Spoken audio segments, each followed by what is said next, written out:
Hello, everyone, and welcome to another episode of the Daily Gwei Drive Thru. I'm your host, Anthony Sassano, and I'm here today with Eric Conner to walk you through everything that happened in the Ethereum ecosystem over the last 2 weeks. Hey, Eric, how you going? Hey Anthony, nice to be back. Thanks for having me back. Yeah, for sure, for sure. As we said, we weren't going to rug this time, right? We're going to make this a regular thing. We've got two, which I think is we're in non-rug territory. But yeah, I think we're gonna try to do every 2 weeks ish. Mhm. Summer's a little tricky with travel and stuff, but that's the goal at least. Yeah, exactly. Well, yeah, I mean, we can get straight into it. I think the biggest stuff that happened, I mean, I think it's been like maybe 3 weeks since we did the last podcast, was all this talk about like these ETFs, right? These kind of like Bitcoin ETFs that are kind of coming on the radar again, and all these big institutions like BlackRock and Fidelity are issuing applications for ETFs. And we've seen this before, plenty of times before. Obviously, it was a main narrative during the last bull market, but none of them ever got approved. Oh, and I'm talking spot ETFs here. The futures and kind of ETFs that get approved because they're separate products. They're basically derivative products, whereas the spot ETFs just haven't. And because of this, we saw the consequence of everyone piling into things like Grayscale, GBTC, and ETH, which are inferior products because they're basically a one-way bridge. There is no way to redeem, so they trade at a discount pretty often. And I think they went as deep as a 40% discount, I believe, GBTC. And because of this, it was nicknamed the Widowmaker trade because there's a lot of funds that actually piled into this thing. And if you actually trace back why all the funds and things blew up like they did in 2022, it can actually be traced back to GBTC. So really, if the SEC had just approved one of these spot ETFs, we probably would never have gotten such an inferior product that the SEC approved, by the way, which is just weird to me, that led to a lot of the blowups in crypto. Now, I'm not saying it's the only reason, but it was definitely a big reason. But that's just some context for people listening in that may not know about that. But yeah, I guess like what's your general take on this ETF stuff? Like is it different this time around? Like obviously BlackRock is a lot bigger than well, he's the biggest player in the TradFi space, right? So obviously them putting their weight behind this is pretty big, but the timing is also pretty interesting as well because it came basically a few days after the SEC sued Coinbase and Binance. So yeah, just because I know obviously you've been in the TradFi world, for people who know you, you're in the TradFi world. Like how big is this? Like, is it actually something that's different? Like, is this time different, or are we just going to see everything get rejected again? I think it's actually different. And this is funny because if people were into the Ether listeners, like we talked about ETF so many times, and I think I want to say I said it was like 4 or 5 years away, and this You was did. back in like 18, right? Right. So we're there, right? We're within that window. And I really do think this time it's different. And you mentioned it, like the timing's interesting, and I think that's the biggest takeaway here. I think this is a little bit of a signal from these institutions, right?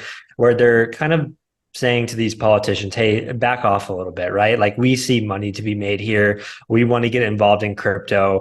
You shouldn't have all the power to like say that crypto can't be a thing in the US, right? So I think it's very intentional that BlackRock came out within a week after the Coinbase and Binance being sued by SEC news and say, hey, we want to do an ETF. And then Fidelity follows. Like all the big players are coming out. And I think one of the things you really have to realize about US politics and politics everywhere, but especially US politics, is these guys are kind of the puppet masters, right? Not in like a conspiracy theory way, but they're paying the bills. Like if you go look at like the BlackRock CEO, Fidelity CEO, like follow the trails of donation money, like these guys get things through. I think I saw that BlackRock's historical record of ETF approvals is like 491 or something like that. So like, is Gensler going to step in the way here? I don't think so. I think this is it. And then to see the Fidelity follow up, and people want to say like, when's the ETH ETF? If you're an institution, go with the brand first, right? It makes sense to me. Like we might disagree that Bitcoin should have the number one brand, but like it does right now.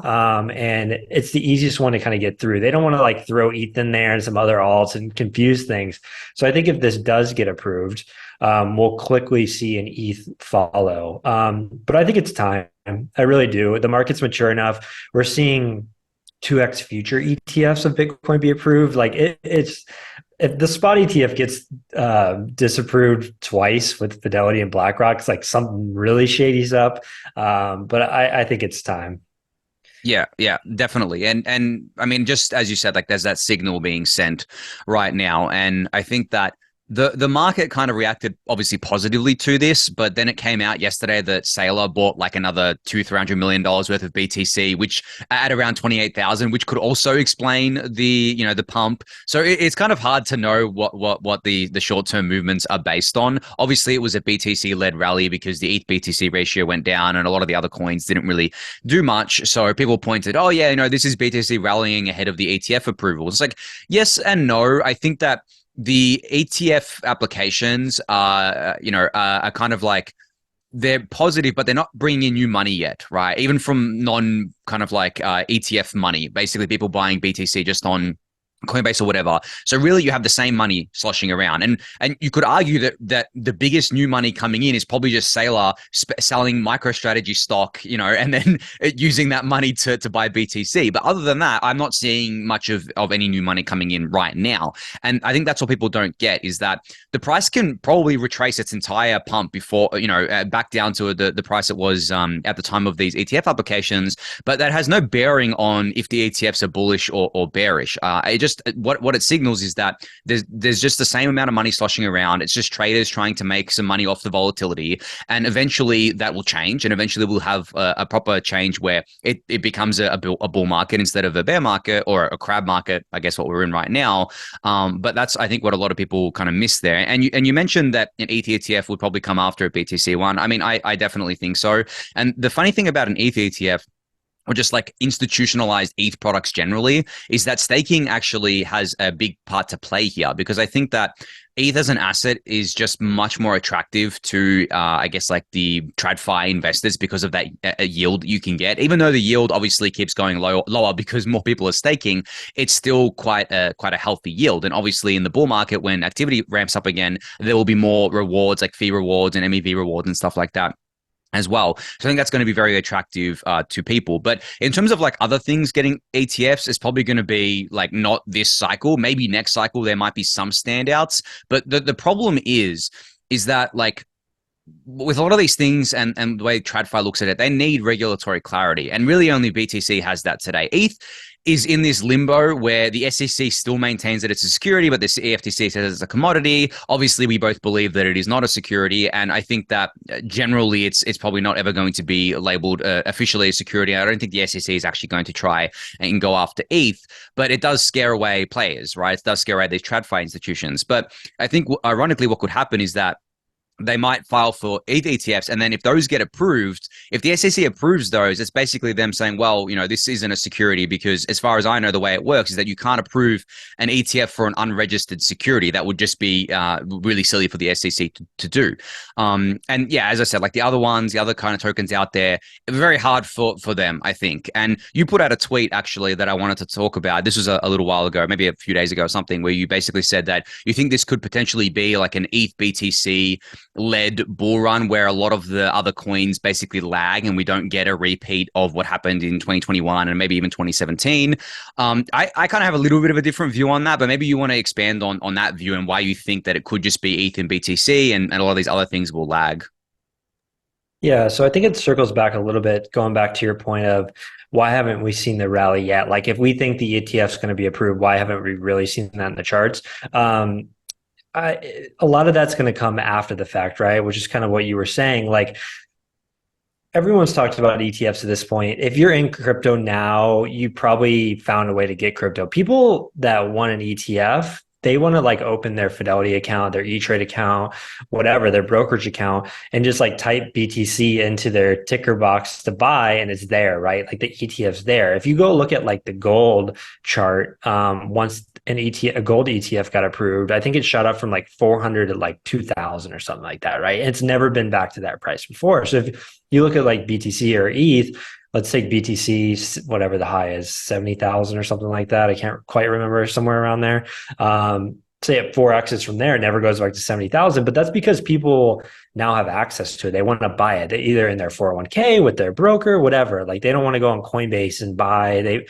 I don't blame them. They might feel like it's a little shady or like the media makes them feel like that, right? So I don't think an ETF rally will happen until after the ETF. And we see that a lot, right? In general with like staking, remember phase zero, like the bull market happened after that hit and went live, right? So I really think the ETF rally will be after that. And so kind of going back to my tweet a little bit, I don't think like it'll be as in no alts will rally, but I do think if we really, because the meme in the last bull market was institutionalized money, right? Well, if we're talking like real money coming in, like, and it's not real money as in like one big player. Talk about millions and millions of people want access to this stuff again in their 401k or brokerage. That adds up very quickly. And we haven't seen that influx of money yet.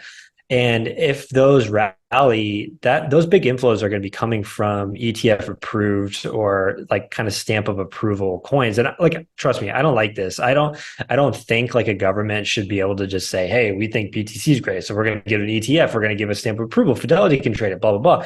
I don't like this, but it is sometimes you got to just take the reality of the market, right? And I think the flows will come in there. Now, of course, as people make money there, they get involved in crypto, they might go chase alts. That will always happen. But I think maybe for the first time, I think ever, we might see like a dive in the ratios between like a BTC and ETH and alt rally, right? Like they might actually rally a little stronger than alts.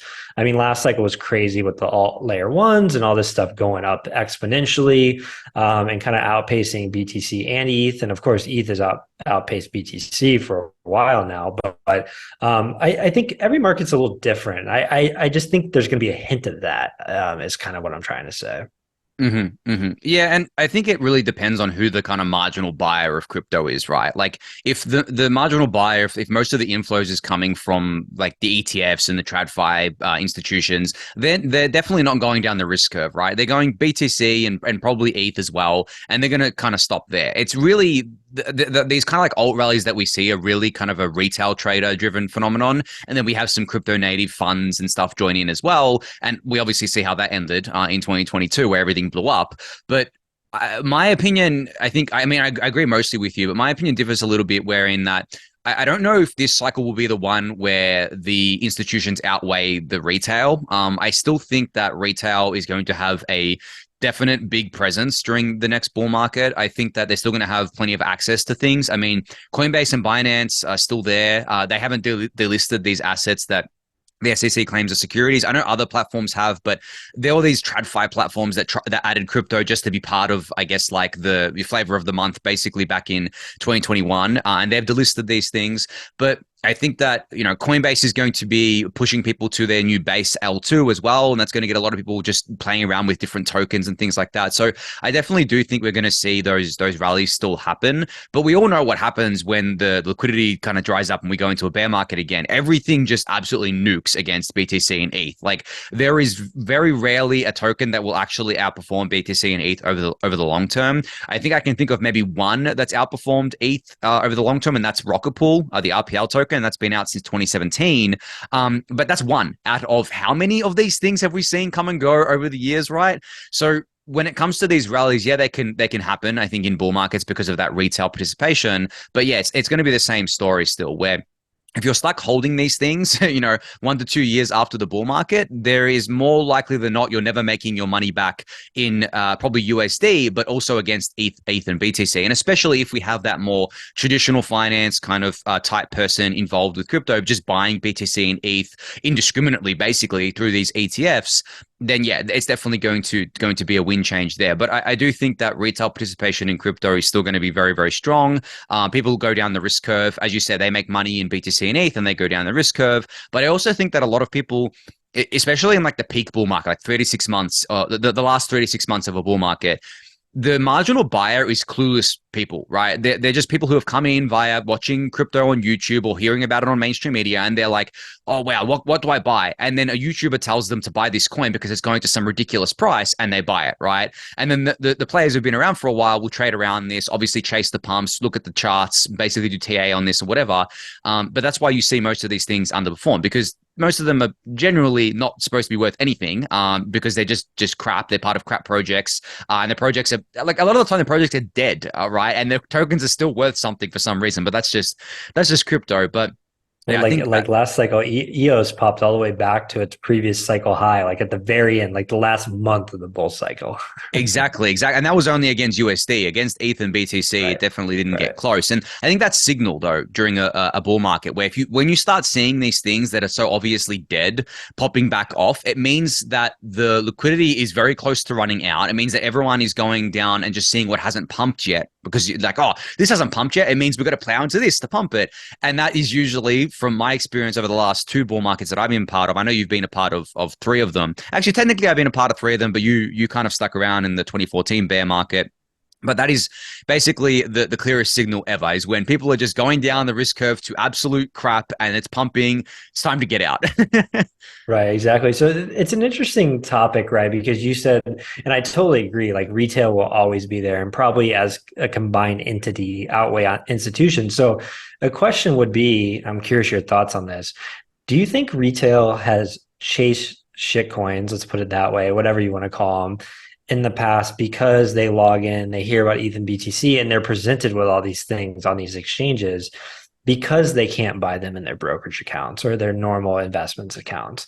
Do you think potentially because they would have access to like a Bitcoin ETF and ETH ETF in their normal accounts that they won't go to, Coinbase, Binance to buy? Like, you know what I mean? Do they go there Mhm. and they're like, it's like a candy store and they're like, oh, I should buy 8 of these, instead of just the core two that I really like. That'll be the most interesting, I think, dynamic as we approach this. I think so. And I mean, everyone has their own anecdotal experiences with their real life friends and family who talk to them about crypto. And then you wonder how they even heard of this coin, right? Sometimes they'll mention a coin to you and you'll be like, what? I'd never heard of that before. So I think you're right. There is definitely a huge element of people going to these exchanges and seeing this candy store and just buying whatever looks good. A lot of the time, it's whatever's cheap being the coin price, not the market cap. Exactly. Um, Yeah, that's the number one. Oh, this is the cheapest. If it goes to Bitcoin price, I'll be a gazillionaire. Yeah, yeah, exactly. So there is a huge element of that, but I think that the mainstream media and just media in general and crypto media, like crypto YouTubers, they play a huge part for sure in a lot of this stuff because during a bull market, they get a lot of viewers. Some of these guys, they get hundreds of thousands, if not millions of views on their videos. And these videos basically will highlight one coin or a bunch of coins and run through the bull case for them, which is usually just the narrative of the month for each of these things. And then they'll say, this is going to this price. And, basically here's where you can buy it. And here's my referral link. So maybe because of that dynamic where these exchanges don't have these coins on them, it will be harder for people to buy them. But as I said, Coinbase is launching their own L2, which will have all of the coins on there, all of the tokens at least, probably not the coins, but the tokens, right? The ERC20 tokens and ETH and stuff like that. So Coinbase will obviously say, hey, we don't have this thing here, but you can go buy it on Base. And Coinbase obviously still benefits from that, from people going to Base. It's like what Binance did with BSC. So it's just basically the Coinbase's version of BSC. So I think that dynamic is still going to exist because of that. But it'll be definitely curious to see how muted it is compared to the last cycle because there maybe isn't that candy store because we all know that a lot of the things that pump in bull markets are new things, right? The old things, they're old, they're boomer, we don't care about them. And then there's new flashy coins on the market. But if those things aren't getting added to centralized exchanges because of regulations or whatever other reason, will they actually pump as much? And I think the argument, as you said, to be made is they probably won't, especially if they're not easily accessible on Base because they're a coin of another L1 or another blockchain where you have to bridge it across the trade and people aren't really going to do that. So I think that there is definitely going to be a big element of that. And maybe the optimist in me thinks that we won't see another alt L1 season because I'm so sick of these other L1s and these Ethereum killers getting attention and making everything so noisy when you and I both know, and a lot of people that have been in Ethereum for a while know that pretty much all of them are going to be useless, right? No one's going to be using them after the bull market and they're going to fade into irrelevancy. So yeah, it's going to be curious to see how that all plays out for sure. Yeah, no, definitely. I mean, I think people think, oh, I had this coin, like it's going to pump this next cycle. Like you should go check some old charts, right? Look at the EOS chart, look at all these charts. And I think, I don't know what happened last cycle. I think a lot of it had to do with like SBF and FTX and pumping some of these alt layer two narratives, right? But you always get a new narrative in the new cycle, right? So Mm-hmm. I think personally, it's going to be around the ETFs and, these kind of like regulatory approved coins. But I mean, we're seeing like one of the most interesting things as an American that I'm seeing is all of a sudden China has totally pivoted, right? Hmm. We're seeing Hong Kong be totally open to crypto. Like overnight, it's like, oh, you can buy Bitcoin ETH. There's ETFs, like you can do everything with it.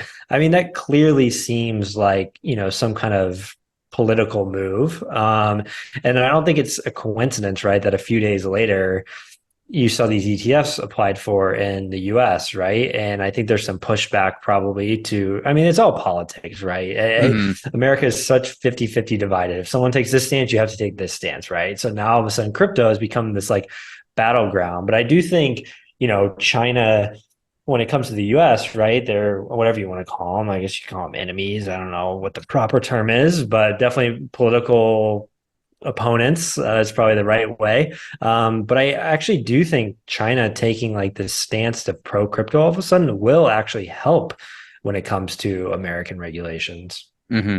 Yeah, definitely. And I actually like that it's become such an issue in American politics because like even though it's so divided, it means that we don't just have like the Democrats attacking crypto, right? And saying it's all crap and trying to destroy it. We actually have an other side that's fighting for it. And I think that I know it's kind of annoying for Americans because depending on their politics, they may not side with like Republicans on things, but the crypto thing is like a big thing for them, right? You may, and that it's so weird that like Democrats are against crypto when they're supposed to be progressive. I don't know the ins and outs of American politics that well, but from the outside looking in, it does strike me as a bit weird. But then I look deeper and I'm like, Democrats like the banks.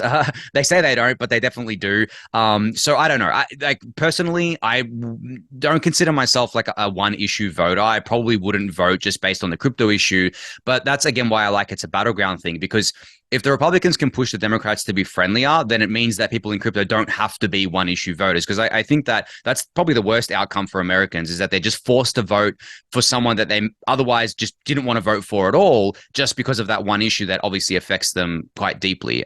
So we'll have to see how that plays out. But yeah, the China stuff's interesting. Europe as well is being very friendly. Southeast Asia generally is pretty friendly.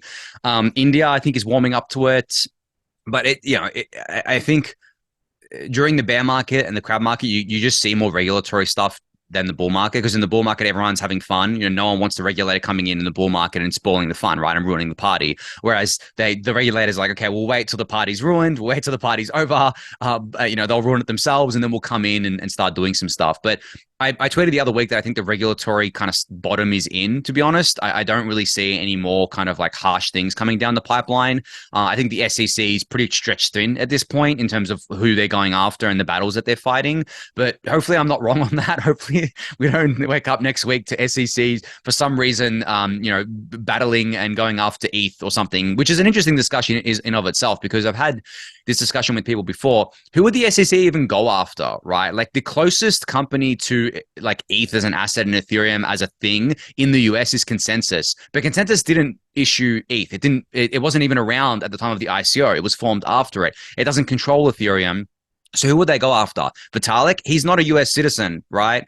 There are some co-founders that are, but going after someone personally is not usually something that the SEC will do, and that's not how they win. So in my mind, the SEC can't go after anyone, right? They except the exchanges trading these things, and this is something that people missed is that the SEC is not going after like Polygon or Solana or Cardano in their lawsuits. They're going after Coinbase and Binance for trading these things that they claim are unregistered securities. So for them to actually go after the issuing company is quite difficult. And a lot of the times they do it and it's an American company or something based in the US. But if it's not in the US, it's very hard for them to actually go after the company that issued it. And in Ethereum's case, it was a foundation. It was the Ethereum Foundation, which from memory is based in Switzerland, right? Or based out of Switzerland. So it has nothing to do with the US. But yeah, it'll be interesting to see if they ever did go after ETH, which I think they won't. But if they did, like, who would they actually go after, right?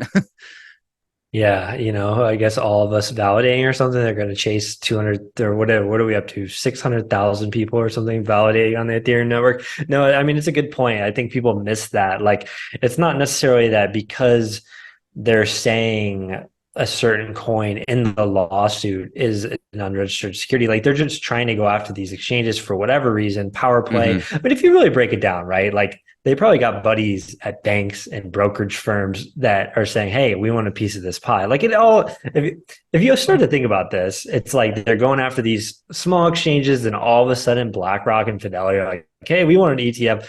Like, come on, there's Yeah. definitely some, like some patting on the back happening here. I think we can all kind of see through the lines, but no, I mean, it's interesting. Actually, a topic I kind of wanted to transition to a little bit, because last time we talked on here, what was it, 3 weeks ago or something like that? We weren't too far away from withdrawals being enabled. We were talking like about the queue and stuff. And I mean, we're just kind of exponentially going up on Hmm. these stakes. I think if you go back to some of our original Into the Ether episodes talking about how much we think would be staked, I was saying around 10 to 20 million max. And I think we just broke through that 20 million ETH staked a couple of days ago. I think we're at like 20.3 million or something like that last I looked. And it doesn't seem to be slowing down. I mean, the deposit queue is at 40 days, 30, 40 days. Hmm. The exit queue is at 0. You can basically get out at any time. And yield, I think yield, like if I had to average out, I'm running MEV boost. I think I'm at like 6% or something, 6 to 7%, something in that range. But if you don't, and you're just staking on Rocket Pool, Lido, and Exchange, I think you're like 3.5 to 4%. I'm curious, like where do we think this will stop? Like, at what point? Maybe this just keeps going. I know there's a point in the protocol where like it starts to deter more stake, but I think it's up at like 60, 70, 80 million. I don't want to be quoted on that because I haven't really looked at that in a while, where the rewards start going down a little bit faster. But I mean, are we going to see this just like driven down to 2, 3% and see, 40, 50 million ETH staked? Or do we think this is kind of like a level where this levels out? I don't know what to think. Like, I think bull market will change this a little bit. Like if we run up to 10, 15, 20K at some point, like people will probably withdraw some and sell. But it seems like there's no stopping this wagon right now. Yeah, I mean, there are a lot of different kind of things I think that go into it. I mean, on the APR or the yield front, what people do, and I've noticed they do, they take like a daily or weekly APR and they extrapolate that out to like the year, which doesn't really make much sense considering that gas fees and like MEV payments play a big part in this. And obviously those things are going to be higher when activity is higher, and that will affect the yield. And the yield is affected by a lot of different things, but that's the execution layer rewards. And then you've got the consensus layer rewards, which obviously go up if less people stake. People withdraw, it'll go up, it'll go down if more people stake per validator. So I think that the APR, you kind of have to wait. You may be able to take like a month APR and extrapolate that out, but still it's kind of hard. And different services will give you different APR as well, depending on a multitude of different factors, right? Like the effectiveness, the fee that they take, if they're paying out token rewards. Rocket Pool actually pays out RPL token rewards to stakers as well. So there are a number of different things that factor into yield. But I think generally it's kind of hard to know where it's going to stop, because there is another big factor that plays into this, which is restaking from something like Eigenlayer, where essentially if, let's just say the vanilla ETH staking yield goes to like 1%, right? It's like really, really low or something, but you can get another 3% on Eigenlayer if you restake your ETH. So effectively, yes, you're adding more risk. Yes, you're not just an Ethereum staker anymore. You're also an Eigenlayer restaker, but effectively you would be getting like 4%, right? 4% ETH denominated yield instead of the 1%. So there's been a blog post actually about this put out by someone called Data Always. People can look that up. But effectively what it argues is that there's going to be so much ETH stake simply because that even though the vanilla stake yield is low, because of these LSTs, you can actually restake it with Eigenlayer, or you could go put it on like a money market and draw against it and do whatever with it, even though the yield is quite low there. So that's, I think, the thing that I'm paying the most attention to is if that's actually going to happen. Like, are we going to run it up to like 60, 70 million ETH stake, even though it makes no sense for it to be that high, considering that the vanilla yield is quite low at that point? Or do we kind of stop out somewhere and kind of like peter out somewhere, and it just levels out at maybe 3% or something vanilla stake, and then you get like another 3% for Eigenlayer? But if you're approaching 6% ETH denominated yield, that's going to encourage more people to stake, right? That's a huge yield. And people forget that that's ETH denominated. That is not dollar denominated yield. So if ETH goes up, you are earning even more against the dollar because you've earned ETH rewards, which are now worth more. And obviously taxes play into this as well, which is another thing that gets thrown into it. So I think that trying to reason about this is very hard because there are a lot of assumptions you have to make and there are a lot of moving parts to it. But generally, I think that ETH staking is going to be up only for a while. That's the conclusion that I've been at for a while, is that I don't expect inflows of ETH into staking to slow down anytime soon. But in terms of where that ETH stake goes is going to be interesting. I think a lot of it is definitely going to go into LSTs for sure, because it's just a no-brainer for people to do that because they want to be able to restake, or they want to be able to put that into money markets. Restaking will be possible for solo validators as well, but it'll come at a later date. So it'll be interesting to see how the share happens there. But then there are other staking providers coming online as well that are doing things a little bit differently. And then there are going to be institutionalized staking products, which probably won't have an LST attached to it. But it begs to the question of like, okay, are these institutions going to work with existing providers? Like, are they going to become like a Lido node operator or a Rocket Pool node operator, or are they going to do it in-house? I feel like regulatory wise, they're going to have to do it in-house and have custody over the funds themselves, or like with a registered third party. But that's all, again, open questions. So I think, yeah, when thinking about this, it's very hard because you just keep going down different rabbit holes and you come to different conclusions based on different assumptions. Yeah, I mean, even when we were talking about this a few years ago, like we didn't even think about the concept of restaking, right? I mean, we were barely even thinking about the idea of liquid staking derivatives then. So I do think like you were just saying, giving the solo stakers the ability to get involved in some of this stuff will be important, right? From like an Ethereum community protocol development layer, right? Like if not, everyone's going to rush to LSDs, right? And like be involved in that because it's easier. They're wrapped. You can do whatever you want with it, put it in lending protocols. I mean, this is one of the things, right? Like I think the new compound V3, you could take like your staked ETH, Lido ETH or whatever, like Aave, and use it as collateral, right? To borrow against. Now, this is like, or I think they have Lido. Do they have Rocket Pool ETH on one of them? I think One of them Aave has maybe has. Rocket Pool ETH, I think. Yeah, they're Yeah, I slowly in the think so. process of adding them all. It's obviously about Yeah. liquidity and stuff like that. Right. Yeah, exactly. But like as a solo stake, you're like, okay, well, I'm kind of just like solo staking. Fuck me, I guess. Right. I can't like go do Hmm. anything. So like it is when people are like, why is so much money going into liquid staking derivatives and not into solo staking? Like this is something to consider, right? Not only can you earn additional yield, you can borrow against it, you can use it in DeFi. So these are all things to consider. Like if we want solo staking to flourish, to get bigger, these are things we need to think about and improve upon, right? So yeah, I mean, it does seem like it's just going to keep going up. And when we were talking about this like 3, 4 years ago, right, we weren't even thinking about like these derivatives that would happen, right? We were just saying, oh, we were thinking pure yield and like you couldn't do anything with it. I mean, we probably should have talked more about like the idea of it being liquid, but we weren't. So it's just totally opened up this new gate, right? And I think the most interesting thing is I would think most of these people staking this 20 million ETH probably aren't short-term concerned about price action, right? So you've got what, a sixth of all ETH supply kind of quote unquote locked up, not really locked up, but people probably not really thinking of selling. I mean, if you really start breaking it down, not many people control control is the wrong word, like on a day-to-day basis control the price of ETH. Like there's just a little bit of ETH on an exchange and being traded that actually controls it. But yeah, I mean, as a solo staker myself, I hope people stop staking because I don't like my yield being ripped into. But I will say one cool thing of being a solo staker that you don't get of being like on an LSD is random block rewards. So I've had some pretty sweet random. I mean, I'll get a block that's like 0.01, and I've had some well over 1 ETH just completely random come in over the Hmm. last few weeks. So I mean, yeah, the bull market, I agree. We're quoting 4, 5, 6% right now. I mean, it could get pretty wild in a bull market. One thing I've been thinking of recently, and I'm curious to get your thoughts on this. What do you think is going to drive like on-chain activity in the next bull? So 2 cycles ago, well, let's call it 1.5 cycles ago, we had DeFi, we had NFTs. What are your thoughts around? You think those are going to be revived? There's always something, right, that like clogs the chain, and besides just price and speculation, what are you kind of seeing or thinking as far as that goes in the next cycle?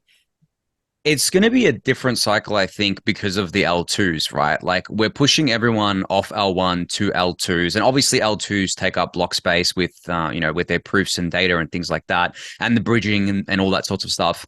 But with EIP 4844 going live, probably by the end of this year, that's going to dramatically lower those costs for data, which means L2s are going to go back to a pretty small portion of the overall block space usage. I think they're at like 5 to 10% now, so it's not huge, but that could drop to like 1% or below. And then it depends like who's still on L1 once we push everyone to L2. It's going to be the whales, right? Like the whales, the people who aren't fee sensitive, they're going to be on L1. So I still think that the stuff that has driven the activity in previous bull markets will drive activity in the new one. And why I think that is because even if the fees are like high, and they're like what $100 to do a Uniswap trade or like mint an NFT. If that NFT or Uniswap trade is worth more to you than $100, you're going to still spend that money, right? If you have that money to spend, you're going to do it because if you can claim an airdrop and the airdrop is worth $1,000 and it costs you like $100 to claim and swap it, you're still going to do that because that's $900 that you still get there. And this is what people don't understand is that the fees are paid by people who have the money to pay it, and two, it's worth it to them to do it because they're going to have more value out of paying those fees than they were putting in. And that's not going to change just because people move to L2s. I think L1 is still going to get pretty expensive. I think there's going to be plenty of stuff happening on L2, of course, as well, for maybe people who one obviously can't afford the fees when they get that high, because that's pretty ridiculous, like for a lot of people, right? And two, there's going to be a lot of stuff happening on the L2s naturally because that's where the users are. That's where a lot of the new users are as well. Because as we've seen in previous bull markets, it's the new users that drive a lot of the fresh activity, because the older users, maybe they don't want to get involved with this stuff because maybe they've already made their wealth, a lot of their money. And they're like, you know what, I'm not going to go down the risk curve as much this time. I'm not going to just mint these random NFTs. I'm not going to trade these random coins. So I do think it'll be a similar thing to what we've seen before, but a lot of it will probably happen at L2, and the fees on L1 will just naturally go up from whales and non-fee sensitive users generally. So that's I think something that's going to be majorly different between last cycle and this cycle, is that the L2s are actually live and have a lot of stuff on there, and they're going to have bridges into them. We do have bridges into them already from centralized exchanges and stuff like that. But in terms of the L2s as well, like the fee revenue that they're going to drive, it's going to be interesting because they're not things that can provide unlimited scalability. Even with 4844, there is going to be a point on these L2s where they reach their own capacities that they've got set for themselves, and the fees start going up because of that. And then, what happens then? do we see people migrating to other L2s or to L1s again?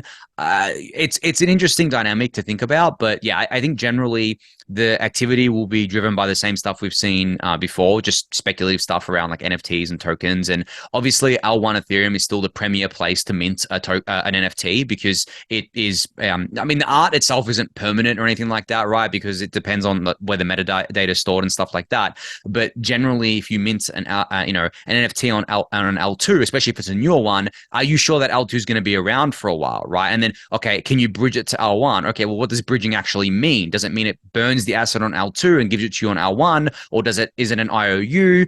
So there are concerns around that, I think, for people that collect maybe the high-end NFTs as well. So generally, I think those things will still be minted on L1 and then potentially bridged to L2 for ease of trading and stuff. But yeah, I don't expect L1 activity to really go down, even if we move people to L2. Yeah, we're finally kind of there to L2. That's an interesting topic, by the way, that I don't think, not to fully pivot to NFTs, but I don't think people realize, and we kind of saw this. There was I think it was like a Solana NFT exchange or something, said they were just shuttering the doors, and they had been storing a lot of metadata, and like these NFTs just were basically disappearing, right? I don't think a lot of people realize that your favorite profile picture, your favorite art, most likely isn't stored on chain. There are some. I'll give a shout out to Ripcash, who's like a one-of-one artist that stores a lot of his art on chain. There's a few kind of coming along that are now, of course, like because the data can only be so small, you have to do it in like unique ways, right? You can just upload this like giant JPEG to the chain. Punks technically punks are stored on chain. Like the website doesn't really pull from it, but you can pull up traits and like colors on chain. But yeah, I think going to layer 2 will be a huge, like we've been talking about this literally since we started podcasting, which now is like 5-6 years ago. Like we finally, I think, are to layer 2, right? But what a lot of people don't realize in bear markets, I see a lot like, oh, why isn't this layer two getting a lot of activity? Well, the fees are cheap on layer one, right? So the whole point of layer two is once fees start ramping up on layer one, people start going off to layer two. But we kind of do need that seamless experience, which I think we're getting there, right? Like block explorers are finally there. I know MetaMask like has some like bridge options now. They have kind of like the default drop downs. Wallet Connect 2.0 just came out where I know if you like connect your wallet, you're connected to like all your wallets on all these different chains. And I know MetaMask just integrated that as well. So we're getting there, right? Where it feels more seamless. And we kind of have these like liquidity provider hopping systems where you can get on and off layer twos quick and not have to wait for the timeouts and stuff. So it'll get there. I still want to get to where users don't really care if it's on like Polygon or Arbitrum or Optimism, right? They just kind of like they're agnostic to that. And I think we're getting pretty close. That felt a far way away 3 years ago. But yeah, what projects go over there? I mean, in my opinion, 99% of the NFT space should be on a layer two. And I think they're trying to figure that out. I mean, we saw some big missteps, like Doodles went to like Flow, and we saw some weird stuff with going to like VC chains or like bad decisions sticking on layer one when teams could have went to layer two and just minted there. And we get gas wars, and the gas was worth more than the mints. And like, so these teams need to start realizing this. But in all fairness, a lot of these NFT teams are kind of newer to Ethereum, and like the tooling and the knowledge might not quite be there for layer two yet, but I think we'll get there in this cycle. So I think, yeah, like the bigger money trades, DeFi transactions probably stick to layer one. I definitely agree with that. That'll take up a lot of block space. I mean, even with the market being kind of quiet, gas is decently high. And I think, yeah, I think we'll see NFTs, eventually like gaming type stuff, be pushed to layer two. I totally agree. Yeah, and I think even the growth of the L2s has been quite impressive in the bear market.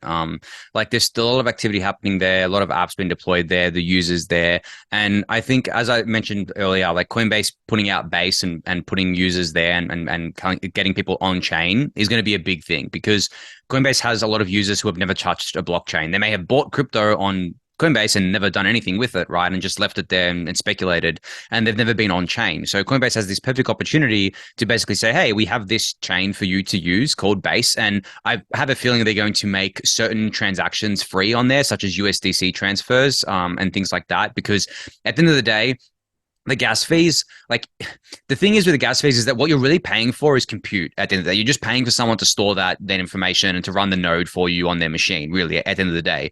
So Coinbase is going to be running the only validator and sequencer for their L2 for a while, I believe. It'll start off pretty centralized. So they can just cover the costs, right? They can just cover those compute costs, those hardware costs. And they could potentially, I mean, they would have to have a way to stop people from like spamming the chain, obviously, and do like a cyber resistant thing. But I'm sure they can come up with ways to do that, and they could potentially offer like free, I guess, like gas fees or like gasless transactions on a lot of different things, such as USDC transfers and a few other things, which is going to entice users a lot more, I believe, because if Coinbase says, hey, we don't have this asset, but you can trade it on base, well, that's going to lead a lot of people there, I think, because usually what would happen is that people would see an asset and it wouldn't be on Coinbase, and they'd be like, okay, where do I buy this? And they might go to Binance, right? And they might go somewhere else. And Coinbase would lose the business because of that, because they can see that, right? They can see the ETH getting withdrawn from Coinbase and going to some other exchange or the dollar or the USDC or whatever. And they would say, well, how do we keep this in-house? Like, how do we profit from this, obviously, as a business? Well, I think the way they're going to do it is via Base, which is going to be great for the entire L2 ecosystem, because people aren't going to stop at Base. They're going to bridge to other L2 ecosystems, because other L2 ecosystems will have something that Base doesn't have, right? For example, and maybe not tokens, or maybe like an NFT, as we were just talking about. So I think overall, I'm very happy with L2 growth in the bear market. And I think in the bull market, it's just going to get absolutely crazy, because I'm expecting Base to go live maybe this year, if not early next year. And that'll be before any bull market, because I think a lot of people seem to think, and I think this is actually the right way to think about it, my gut tells me it is that the bull market will start again next year. We'll just be stuck in this 4-year cycle that we've been stuck in for a while for crypto. It just feels like that's going to happen again. And then it won't be like the raging bull market. It'll be like the early innings of it, like what we saw with 2020. And I've speculated that we'll probably see a layer 2 summer because of that, where we get like a lot of this money coming in, and people will like want to go somewhere with it and want to do stuff with it. And the L2s are right there for with all this stuff people to do. So and obviously base playing a big part in that. So yeah, I'm very much looking forward to seeing if that plays out. Yeah, for sure. I'm guessing the craziness around price action will eventually be the layer twos themselves, right? Probably getting crazy valuations way over. I mean, even though they're all doing great work, we're going to see, copycats and clones and all this stuff come on, people chasing price up. But yeah, I mean, I agree. It's time for layer two. Coinbase kind of like taking some leadership here, doing their own, which, yeah, maybe it's a little centralized at the start, whatever you want to call it. But, a lot of their customers probably don't really care. They're keeping their crypto on there anyways. And kind of introducing people to this concept that, Ethereum can have a layer two with pretty much the exact same security assumptions as the layer one, but, transaction fees are a lot less. So I'm excited for it. Yeah, I'm not going to make any predictions, I guess, but I'm getting a tingling of a bull market starting. Let me put it that way. The early months are always a little choppy. People think it's like, oh, we're just going to go straight to the moon, and it's never like that at all. If you go back and look at you know the last two cycles, the first few months are very up and down, shaking people out, volumes up and down, nothing too crazy, and then it just takes off into some godly candles. But Mm-hmm. I would agree. I mean, I think the juice of it is going to be, yeah, early to mid next year. But I'm starting to feel something a little different. I'm not going to lie on the bull market side of things. Yeah, I mean, I would say I am as well, but I think that one thing I've learned over the years is that the market needs to be convinced, right? And that takes time to do. Like to swap from like a bear market to a bull market, it needs to be convinced that like the bottoms for BTC and ETH particularly are like in, and they're never going back there, right? It needs to wash out all the bears. It needs to basically keep wrecking them and saying, hey, you can't be bearish anymore because this is actually a bull market now.